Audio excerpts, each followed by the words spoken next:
The reason Actually, behind this, the reason is um, uh, the person who has already been with this organization, he knows the culture of the organization. So when a company goes global, the first thing that it has to establish it is the culture of the destination and the culture of the organization should mix well.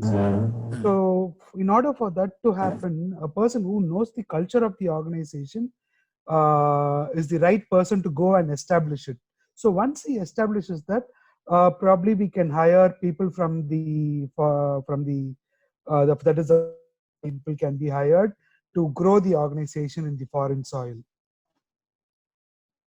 you are in a way right, because for example, imagine that Ford, they set up operation in Marimlay Nagar, right? And Ford Vision subsidiary of the Ford. And when they came there, and they came with their own parent company nationals, they came there initially, because before, I remember, before they got into the Marimlay Nagar, they had an office, corporate office functioning in the TNPL building, Gindi. Their office, well ahead, before launching the operations in the field.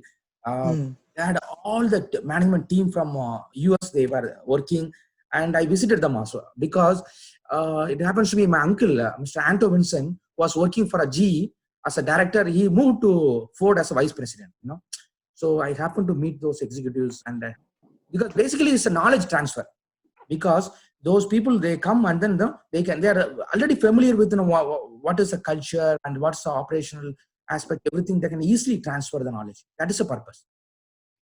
Okay, now we are moving to the next slide. Here, if you look at, there are there are parent country nationals. Just now we saw, initially when they establish, they come and they establish, and then there is host country nationals. Okay, and then we have third country nationals. If you look at this, in general, there are three types of global workforce as parent country nationals, third country nationals, and host country nationals, classified by the source, where to find. This is how they're getting the name, because where to find, that's the reason. For example, here, if you look at the parent country nationals, PCNs are also called expatriate. They are the citizens of the organization's headquarters country who reside and work abroad with the intent of returning the home country. They come from the parent country and then with the intent of going back, establishing and then go back to the country. That's the intent. So it's a short-term period, and their familiarity with the home office, goal practices, all that. You look at the laser point. I'll use the laser point. See here, they are familiar with home office goals and practices. That's the thing. Here, if you look at third country nationals, employees who are citizens of the countries other than where they work or where the organization headquarters resides. For example, if I work Hyundai or Ford in Kuwait, if I work in that company, I will be considered as a third country national. Right? Makes sense, right? Yeah. So, okay. Now, third country nationals have traditionally been, technical or professional employees, hired for a short-term employment, and often considered as international freelance employees. They can, for example, I work here as long as I have contract. Once it's done, I have no loyalty. Then I'll try to switch, another place. That's logic behind it. And the third country nationals, most of the time, what happens, they don't return back to their country after the assignments. They try to linger. Many of the people I meet, here, they say, I may leave next year after a couple of years, and then goes on for 20 years, 30 years. That's the story. They wanted to go, but then they never move. Actually, that's a real scenario. Having said that, host country nationals are the local nationals. These employees are hired for jobs in their own country. For example, in UK, in UK, United Kingdom citizens who is employed at Coca-Cola. Coca-Cola's UK subsidiary is a local national.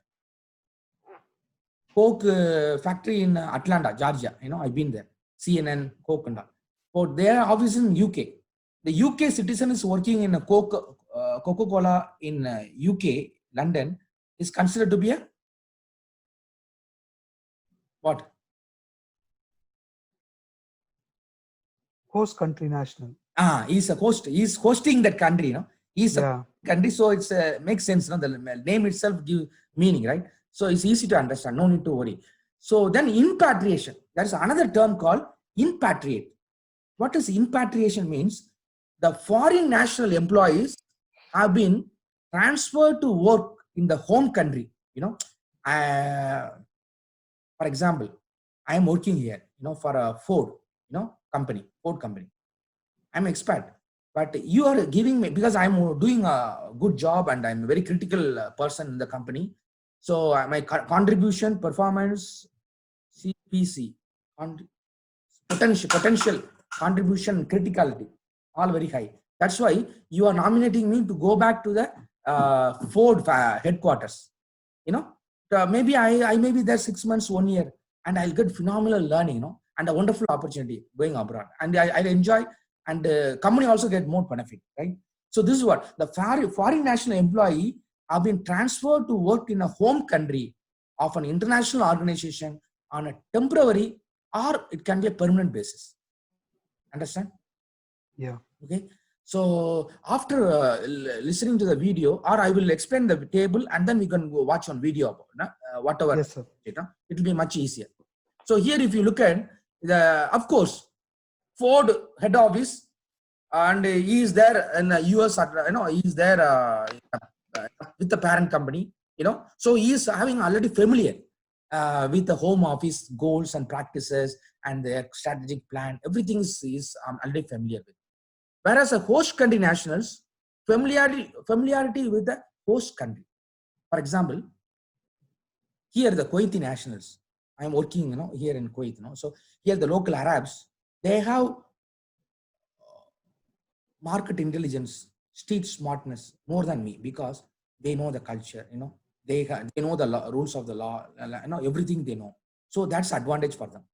Am I right or wrong? Yes. It makes sense. Then we are moving to the third country nationals. There, I can get cheap affordable. For example, here, if you look at, most of the people are working from India, Philippines, and Bangladesh, all that. So salary and benefit requirements are lower than that of the parent country nationals. So amazing, eh? This three we can see. Yeah. How we'll approach, how the procurement, how we get easy organizational control and coordination, because they are already familiar with the structure, everything. They can easily communicate seamlessly. They work. Whereas here, lower hiring cost. If you take host country nationals, hiring cost will be like, because there's already large pool available. Okay, and here, if you third country nationals, may be better informed about the host country environment. They may be better informed about the host country environment. Now we look at difficulty in adapting to foreign country.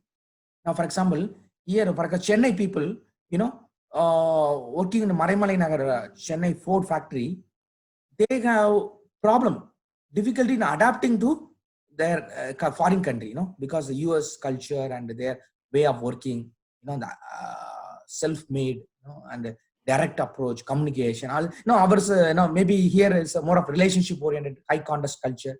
They are the low context culture, cultural difference, all that comes. Difficulty.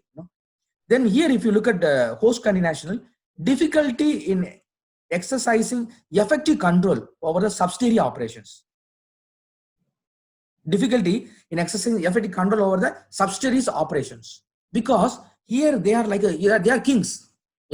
They may not bend the law according to your tune, and the problem we may face. May not be flexible, that much of flexible.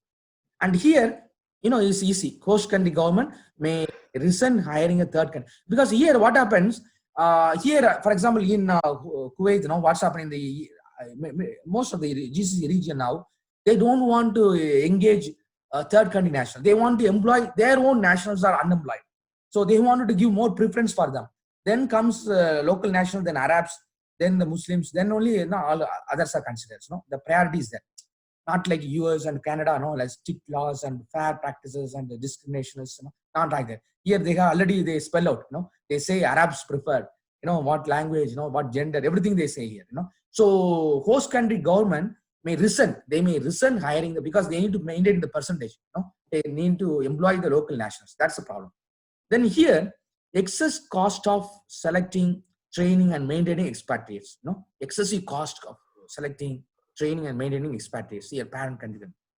Here, host country nationals, communication problems with the home office personnel.